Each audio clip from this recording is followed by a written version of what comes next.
रामायण में एक किस्सा मिलता है जिसके अनुसार श्री राम ने माता शबरी के झूठे बेर खाए थे, लेकिन लक्ष्मण जी ने उन बेरों को हाथ तक नहीं लगाया था।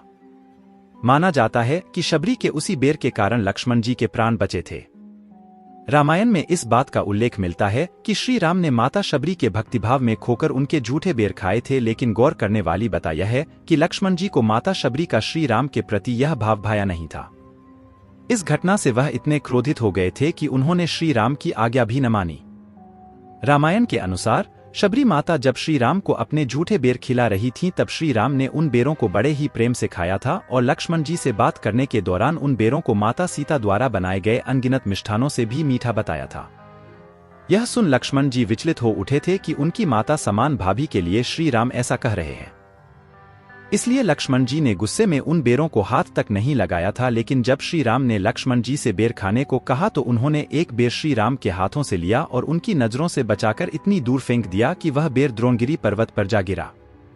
असल में यह श्री राम की लीला ही थी, क्योंकि श्री राम को आगे होने वाली सभी घटनाओं का पता था। श्री राम को पता था कि आगे चलकर उनका युद्ध रावण से होना वाला है और इसी युद्ध में रावण पुत्र मेघनाद और लक्ष्मण भैया का भयंकर संग्राम छिड़ेगा। इसलिए उन्होंने लक्ष्मण द्वारा जानबूझकर माता शबरी के बेर को द्रोणगिरी पर्वत पर फिकवाया था।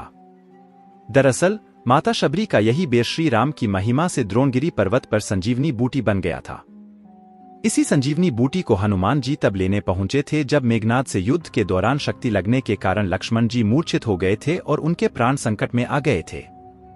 हनुमान जी जब संजीवनी बूटी लाए और उस बूटी के कारण लक्ष्मण जी के प्राण बच गए, तब श्री राम ने लक्ष्मण भैया को इस घटना के माध्यम से प्रेम भक्ति का भाव समझाया और उन्हें प्रेम भक्ति की महिमा बताई।